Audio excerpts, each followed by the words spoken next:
지난주 신용장에 의한 거래 과정 및 신용장의 종류에 대해서 학습한 데 이어서 이번 주에는 신용장 기재사항에 대해서 학습하도록 하겠습니다.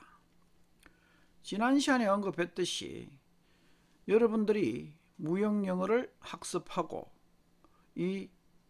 또는 국제 무역사 특강 등에 있어서도 이 신용장 기재사항과 관련해서 시험 문제가 많이 출제되고 있으므로 특히 신용장 기재사항에 나오는 영문명들을 반드시 학습해 두어야 할 것입니다. 이런 측면에서 이 신용장 기재사항은 대단히 중요하다고 할 수 있습니다. 신용장 기재사항은 크게 7파트로 구분할 수가 있습니다. 첫 번째는 신용장 자체에 관한 사항, 그리고 두 번째로 환음과 관련된 사항, 그리고 세 번째 운송에 관한 사항, 네 번째로는 물품 명세에 관한 사항이 있고, 다섯 번째로 신용장에서 요구하고 있는 서류에 관한 사항이 있습니다. 특히 신용장에 있어서는 지난 시간에 언급했습니다만 신용장이란 것은 발행은행의 조건부 지급 확약서라고 했습니다. 이때 그 조건부라는 것에 있어서 가장 중요한 것이 신용장에서 요구하고 있는 서류라고 볼 수 있습니다.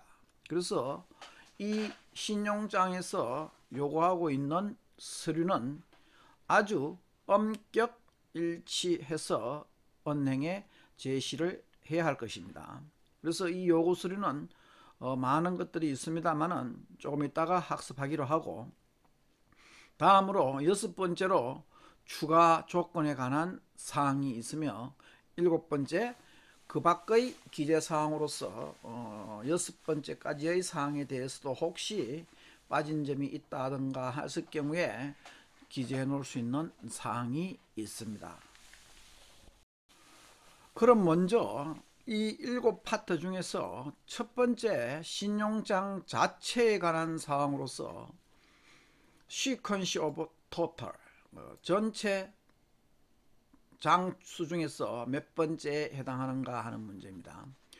여기에 보면은 27이라든가 40A 혹은 20 이와 같은 번호와 영문자가 있는데, 이것은 신용장이 통지될 때 통상적으로 오늘날은 대부분 스위프트라는 국제은행 간 온라인망으로 봐도 좋습니다. 스위프트라고 해서 Society for Worldwide Interbank Financial Telecommunication,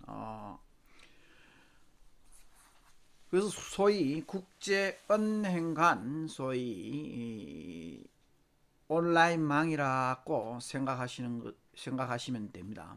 그래서 우리가 송금을 한다든지 아니면 지금 신용장과 같은 경우에 있어서 대부분 이와 같은 스위프트를 통해서 신용장이 통지가 되고 있는데, 이때 이 스위프트에 있어서 각각 이 번호는 전 세계적으로 통일이 되어 있어서, 예를 들자면 이 신용장 형식 문서, 우리가 보통 신용장에서 보면은 MT700이라는 스위프트에 있어서의 이 발행 번호가 있습니다. 그래서 그와 같은 전 세계적으로 통일이 되어서 가령 27 하면은 Sequence of Total이라고 미리 컴퓨터상에서 입력이 되어 있습니다. 그래서 이와 같은 경우는 신용장이 통상적으로 발행은행을 통해서 발행하고 통지은행으로서 통지가 되어서 최종적으로는 수출업자에게 전달이 되는데,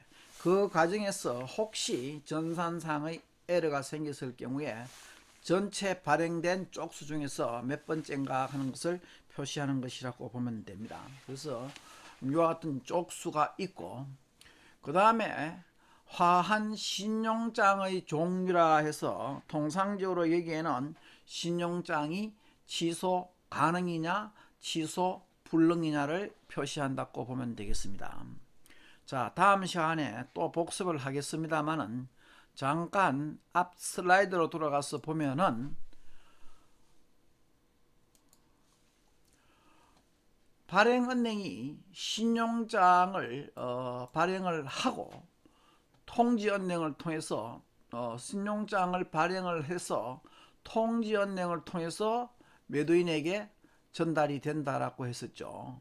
자, 이때 발행은행이 신용장을 발행하고 바로 이 수익자나 혹은 발행은행, 지금 여기서는 특히 이제 이 셀러의 입장에 봤을 때 일단 신용장을 받고 나서 이 수익자, 베니피셔리 또는 우리가 셀러라고 하죠. 이 수출업자의 동의 없이 신용장을 취소할 수 없는 신용장을 우리는 취소 불능 신용장이라고 한다고 했습니다. 그래서 통상적으로 이 신용장의 종류에는 취소 가능이냐 취소 불능이냐 하는 것이 표시가 되는데, 여기에서 과거에는 신용장을 취소 가능과 불능으로 구분했습니다만은 현재는 신용장이 취소 가능한 신용장은 취소 신용장으로 볼 수가 없습니다. 그래서 지금 현행의 신용장 통일 규칙에는 취소 가능이냐 불능이냐에 대한 언급조차도 없고 신용장은 오로지 취소 불능이어야만 한다고 되어 있습니다. 따라서 신용장은 당연히 취소 불능입니다만은 신용장의 형식은 또 그 취소 불능이라는 것이 표시가 되고 있습니다. 실무상. 그렇기 때문에 이 취소 불능이라는 것은 일단 발행은행이 신용장을 발행하고 나서 정확하게는 셀러, 다시 말하면 신용장 관계에 있어서의 최대 수혜자가 셀러이기 때문에 베니피셔리라고 한다고 했었죠. 이 베니피셔리와 발행은행 또는 확인은행이 있다면 이 확인은행의 소위 동의 없이 신용장 발행을 취소할 수 없는 신용장을 취소 불능 신용장이라고 합니다. 그래서 이 신용장의 종류에는 이와 같이 일레버커블이라 해서 취소 불능 신용장이 통상적으로 기재가 되고, 다음으로 하환 신용장 번호라 해서 신용장의 번호, 이거는 발행은행의 임의대로, 그러니까 발행은행에서 자기들이 발행하는 그 발행 순서에 따라서 일반적으로 신용장 번호가 부여되고, 그 다음에 신용장의 발행일, 자, 데이트 오브 이슈, 그 다음에 이 신용장의 적용 규칙이라 해서 42로서 applicable rule이라고 되어 있습니다.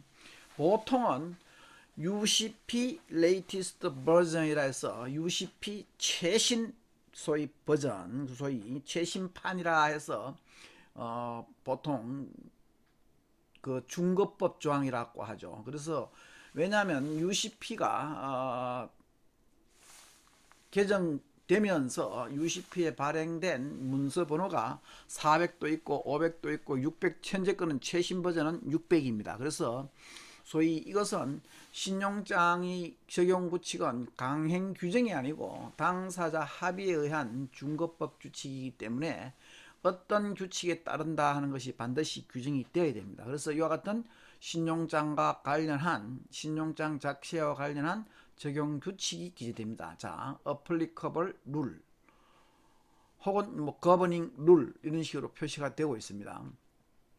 그 다음에 신용장의 유효 기일 및 장소 해가지고 date and place of expiry, 소위 그래서 유효 기일이라고 합니다.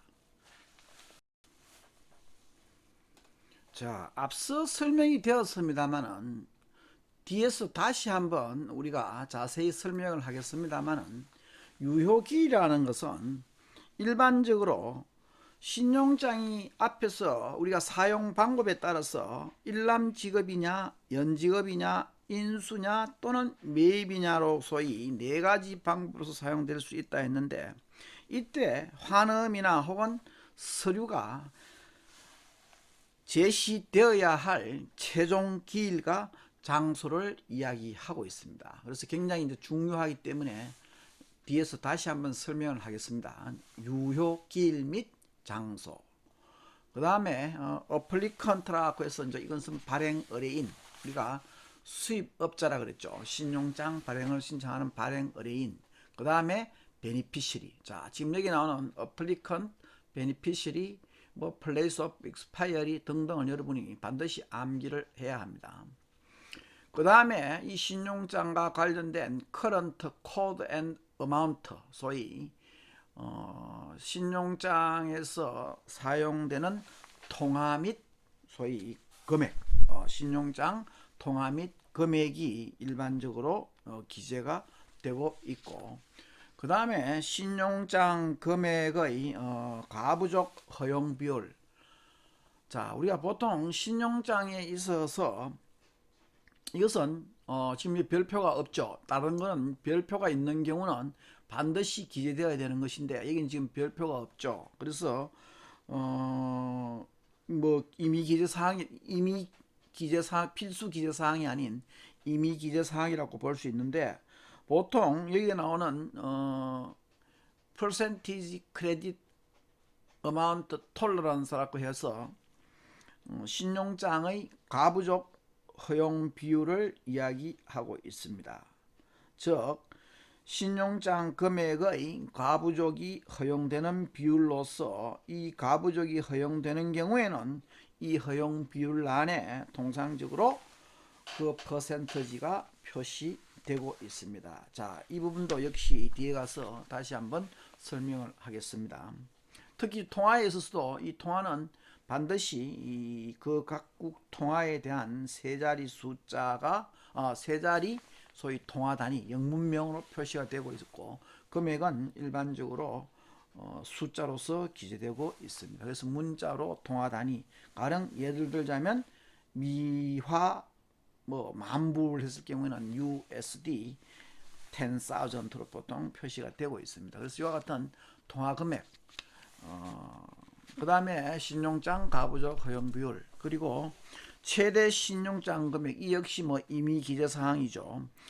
발행 은행이 지급할 수 있는 통상적인 금액의 최대 한도액으로서 없는 경우도 많습니다. 추가 금액도 역시 마찬가지입니다. additional amount covered 해가지고 신용장 조건 하에서 수익자에게 소위 수익자가 사용할 수 있는 운임, 보험, 이자 등과 같은 추가 금액이 기재되는데, 신용장에 없는 경우가 더 많다고 볼 수 있습니다. 자, 이 사항이 신용장 자체에 관한 사항이고, 그 다음 두 번째로 환음에 관한 사항이 나오고 있습니다. 자, 앞에서 우리가 신용장의 종류를 할 때 신용장 종류에 따라서 환음이 필요한 것도 있었고 환음이 필요 없는 사용 방법도 있다고 했습니다. 신용장의 종류도 있다고 했습니다. 그럴 경우에 그 환음이 필요 없는 경우에는 물론 환음에 관한 사항이 없습니다만은, 이 환음과 관련해서 특히 환음이 반드시 발행되어야 하는 경우에는 이 신용장이 어떻게 사용되고 환음 지급 기일은 언제며 환음 지급인, 자, 특히 여러분 드로이라는 드로이, 환음을 발행하는 사람은 드로어라 그래가지고 DRAWER 드로어라 그러고, 환음 지급인은 드로이, 소위 그 대금을 지급하는 그 환음에 대해서 그 지급할 책임이 있는 자를 드로이라고 이야기하고 있습니다. 그래서 소유와 같은 환음과 관련되는 사항이 신용장에 기재가 됩니다. 특히 이제 신용장의 사용 방법은 앞에서 나왔던 그 네 가지 방법이 있었죠. 사이트 페이먼트냐, 디펄드 페이먼트냐, 아니면 acceptance냐, 혹은 negotiation이냐. 경우에 따라서는 뭐 믹스드 페이먼트가 되는 수도 있습니다. 그 네 가지 방법 중에서 두 가지 이상이 소위 혼합되어서 기재되는 방식도 있습니다만 이 부분도 역시 기재가 되어야 되는, 그래서 환음과 관련된 사항. 자, 여기에 대해서도 뒷부분에서 다시 한번 상세히 설명하도록 하겠습니다. 그 다음 운송에 관련된 사항이 있습니다. 운송과 관련된 사항으로서 먼저 분할 선적이냐 환적이냐 혹은 뭐 수탁지, 발송지, 수령지, 적재항, 양육항, 최종 목적지, 최종 선적일 또는 뭐 선적기일 등도 있습니다만은 특히 이 신용장에 있어서 운송에 관한 사항으로서 분할 선적이 있죠. 역시 이제 임의 기재 사항입니다만은 물론 분할 선적이라 하면 선적을 할 때 그 물량을 한꺼번에 소위 분할하는 선적하는 것이 아니라 나누어서 선적하는 것을 이야기하죠. partial shipment. 자, 일단 지금 여기서는 용어만 알아두도록 합시다. 다음 시간에 이 각각의 어떤 용어와 관련된 설명을 보다 상세한 설명을 하겠습니다. 그 다음에 환적. 자, 정확하게는 트랜스시먼트. 자, S자가 하나 빠졌습니다. 그래서 보통 발음할 때는 그냥 트랜시먼트라고 하는데 정확하게는 트랜스시먼트입니다. 그래서 물품을 옮겨 싣는 것을 환적. 자, 트랜시먼트. 그 다음에 place of taking in charge dispatch from place of receipt.라고 해서 보통은 우리가 보통 뭐 선적이라는 개념을 과거에 썼습니다만은 선적이라는 개념 보통 물품이 선적되는 소위 선적지로서의 어떤 수탁지도 있고 place of taking in charge라 하는 것은 소위 수탁지라고 하고 그 다음에 dispatch는 발송지 뭐 그 다음에 place of receipt는 수령지 뭐 이런 식으로 이제 표시가 됩니다만은 이런 것들을 용어 개념이 무엇을 의미하는가는 역시 다음 시간에 학습하도록 하겠습니다. 자, 이런 것이 있고 그 다음 중요한 것은 여기에 나오는 최종 선적일이 있습니다. 자, 보통은 latest date of shipment라고 되어 있는데 이 최종 선적일은 굉장히 중요하죠. 늦어도 이와 같이 여기에 기재되어 있는 보통 이제 이 뒤에 날짜가 기재되는데 이 기재된 날짜까지는 반드시 기재해야 되는 이와 같은 것이 최종 선적일입니다. 그 다음에 뭐 선적 기간은 선적일은 최종 선적일은 언제까지 해서 보통 그 날짜가 기재됩니다만은 선적기일은 통상적으로 기일이 기재되어야 되겠죠. 그래서 선적일이 있는 경우는 선적기일이 기재되지 않을 것이고 선적일이 없는 경우는 통상적인 선적일이 기재가 될 것입니다. 그래서 보통 선적기일은 최종 선적일과수로 양립하고 있다고 볼 수 있습니다. 자, 그래서 이제 중요한 신용장 자체에 관한 사항, 환음에 관한 사항, 운송에 관한 사항은 그 발행한 발행 은행의 소위 발행 조건대로 맞추면 될 것이고 그 다음 중요한 것이 물품 명세와 관련된 것이 있습니다. 자, 이 물품과 관련된 것은 소위 역시 이것도 뭐 임의 기재 사항이라고 할 수 있는데 그 계약 물품의 품명이라든지 수량, 단가 등등을 소위 매매 계약서 사항의 번호나 계약일자 등이 또 같이 기재가 되어서 보통 거래되는 물품이 무엇인가를 표시하는 경우가 있는데 신용장에서는 이 물품과 관련돼서 너무 자세히 소위 기재를 해서는 안 된다라고 이야기하고 있습니다. 왜냐하면 이 신용장이라는 것은 결국 발행은행의 조건부 지급합약이라 그랬는데 이와 같은 물품 명세를 너무 자세히 기재하다 보면은 그 조건을 충족하지 못할 수도 있고 그로 말미암아서 조건 위반으로 해서 대금을 못 받을 염려도 있기 때문에 물품 명세의 자세한 것은 상업송장이나 기타 계약서상에 기재가 되고 신용장에서는 그 거래와 관련되어서 아주 간결하게 기재하는 것이 바람직하다라고 이야기를 하고 있습니다. 그래서 물품 명세와 관한 사항.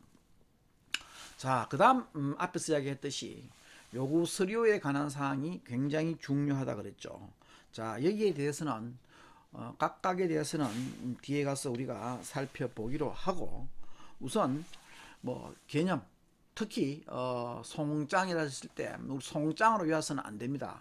무역 실무는 전부 영어로 이루어지기 때문에 소위 이 원명을 그대로 여러분들이 학습해 두셔야 합니다. 그래서 우리가 보통 이야기하는 송장, 인보이스라고 이야기하고, 이 인보이스에 보통 이야기하는 것은 우리가 상업 송장, 보통은 수출업자가 발행하는 계산서 정도로 생각을 하면 됩니다. 그래서 commercial invoice, 자, 인보이스가 있죠. 그 외에 선화증권, 뭐 BL, 그 다음에 SWB로 되긴 시웨이빌, 에어웨이빌, 그 다음에 멀티모드 트랜스포트 도큐먼트에서 복합 운송 서류 등등 운송과 관련된 제반 서류들도 있습니다. 자, 이 부분도 역시 뒤에 가서 우리가 학습을 하도록 하고, 일단 운송 서류가 있고, 그 다음 인슈런스 폴리시, 보험 정권이라는 보험 서류, 그 다음 패킹 리스트. 자, 이거 여러분이 반드시 외워둬야 됩니다. 포장 명세서.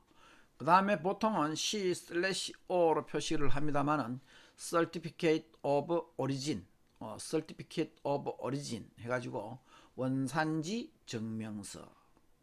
지금 원산지 증명서도 굉장히 중요하죠. 가령 예를 들자면 FTA 체결 국가와 아닌 국가 사이에서는 같은 물품이라 하더라도 관세에 상당한 차이가 있기 때문에 물품을 수입해 온다든지 아니면 수출한다든지 있을 경우에 원산지 증명서는 굉장히 중요합니다. 그 다음에 각종 뭐 검사 증명서, 우리가 보통 인스펙션이라고 하는데 검사 서티피케이트, 할튼 서티피케이션이라고 해서 검사 증명서라는 소위 뭐 각종 증명서들, 품질 및 수량 증명서, 그 다음에 포장 및 중량 명세서, 그 다음에 경우에 따라서는 위생 증명서 같은 거. 우리가 요즘 봅니다만은 의약품은 아니지만 지금 마스크 같은 경우에는 이와 같은 위생 증명서가 있어야 되는데, 최근에 소위 공인되지 않은 중국산 위생 증명서도 없는 마스크가 유통된다고 해서 말썽이 되고 있죠. 소위 이제 이와 같은 위생 증명서 같은 경우도 중요하다고 볼 수 있었고, 그 외에 뭐 종자 식물 등등에 보면은 Certificate of Phytosanitary 해가지고 Phytosanitary, 그러니까 Certificate of Phytosanitary 해가지고 식물 위생 증명서도 있습니다. 그 외에 훈정 증명서, 목재 같은 팔레트 같은 경우에 소위 거기에 기생충 같은 것이 붙어올 수도 있기 때문에 거기에 소위 훈정 처리, 훈정이라는 것은 무슨 의미인지 알죠. 소위 연기를 쐬어서 거기에 방부 처리가 됐는지를 검사하는 뭐 이와 같은 것들. 그 외에 분석 증명서, 그 다음에 뭐 수익자 증명서, 이런 것들도 역시 필요합니다. 이건 뭐 통상적으로 이런 각종 요구 서류가 있는데, 물론 이 요구 서류가 신용장 거래에 있어서 다 필요한 것은 아닙니다. 그것은 당사자의 계약에 근거해서 수입업자가 일반적으로 신용장을 신용장을 신청할 때 자기들이 필요한 서류를 기재를 해두면은 거기에 따라서 발행은행이 소위 자기들의 신용장에 관련 요구 서류를 기재를 해놓고 이와 같은 요구 서류에 대해서는 엄격하게 일치를 시켜야 된다고 할 수 있습니다. 그래서 여러분들은 일단 이번 시간에는 여기에 나오는 각종 증명서 나오는 이와 같은 것을 한글로 외울 것이 아니라 영문명으로 반드시 외워 두어야 할 것입니다. 그 다음에는 이제 어디셔널 컨디션 해가지고 신용장에 보면은 아마 여러분들 첫 주차에 내가 여러분들에게 과제로 던져 주었던 그 신용장을 한번 보세요. 그 신용장을 보면은 47A에 어디셔널 컨디션이라고 나와 있을 겁니다. 그래서 이 추가 조건은 뭐 기타 서류에 반드시 서류 송부 방법, 뭐 그 다음에 운송 서류, 수리 요건, 뭐 보험 부부에 대한 지시사항 등등 잡다한 사항들을 추가 조건으로서 기재할 수도 있습니다. 그러나 이런 것들이 또 너무 잡다하게 기재되면은 그 조건을 소위 위배될 수 있기 때문에 여기에 대해서도 적절한 선에서 추가 조건을 기재하는 것이 바람직하다고 할 수 있을 것입니다. 그래서 일단 additional condition. 그 마지막 파트로 기타 기재사항, 뭐 그 밖의 기재사항으로 되어 있습니다만은 기타 기재사항 것들이 있죠. 특히 여기서 보면 이제 비용 같은 것이 많이 기재가 되는데, 신용장은 관계되는 관계 당사자 중에서도 앞에서 봤듯이 당사자인 발행 은행 베네피셔리 외에도 어플리컨트도 있었고, 특히 그 중간에 지정 은행이라 해서 은행들이 많이 개입을 하고 있습니다. 그럴 경우 은행은 공짜로 절대로 일을 해주지 않죠. 그래서 보통 그 은행들이 자기들이 업무를 수행할 때 그때마다 발생하는 은행 비용이라든지 수수료를 누가 부담해야 될지에 대해서 통상적으로 기재를 해두고 있습니다. 그래서 이와 같은 거, 그 다음에 뭐 제시기일이라 해서 신용장의 어떤 대금을 지급받기 위해서 서류가 제시되어야 하는 시간도 이미 기재사항으로 기재가 됩니다. 물론 제시기일이 없는 경우에는 신용장 유효기일이 있기 때문에 신용장 유효기일 내에 환음이나 서류를 제시하면 되겠습니다만은 제시기일이 특별히 정해져 있을 경우에는 여기에 대해서 엄격히 일치를 시키게 됩니다. 굉장히 중요합니다, 사실은. 그래서 period of presentation. 자, 여러분 신용장에 한 번씩 비교를 해보세요. 일전에 여러분 과제로 내주었던 그 제시기일, 어떻게 보면 여러분 지금까지 내가 수업 오프라인 수업으로 실제 이제 대면 수업을 할 때 여러분들이 직접 작성해서 제시하라 했는 그 신용장 해석은 아마 요번 주차 수업을 들으면 여러분이 어느 정도 이해가 될 것입니다. 그것을 토대로, 이 학습을 토대로 해서 뭐 레포트를 작성해도 아마 늦지 않을 것입니다. 자, 그 다음 뭐 확인 지시, 그 외에 상한 은행이 필요할 경우, 자 여기 보면 reimbursement bank라고 나오죠. 상한 은행. 앞에서 잠깐 언급을 했습니다만은 뭐 이 상한 은행이 무엇인지는 또다시 설명을 한번 하겠습니다, 나중에. 그리고 또 직업이라 인수 매입과 같은 지정 은행에 대한 지시, 그 다음에 뭐 통지은행 표시, 물론 통지은행이 보통 신용장에 올 때 앞에서 표시되는 경우도 있습니다만은 별도로 이와 같이 통지은행이라 해서 표시되는 수도 있습니다. 뭐 이와 같은 그 밖의 기재사항이 필요하면 들어갈 수 있습니다.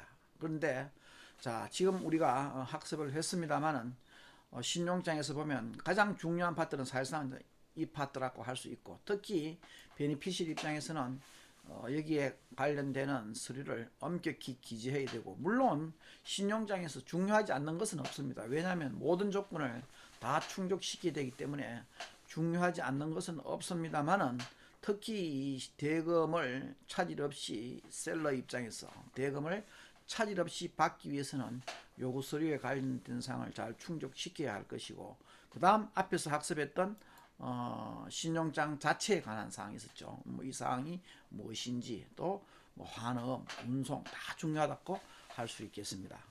그래서 다음 시간에는 요 신용장의 기재 사항 하나하나에 대해서 또 계략적인 것을 보고 또 하나하나 더 자세한 학습을 하도록 하겠습니다. 자, 수고하셨습니다. 다음 시간에 계속해서 학습하도록 하겠습니다.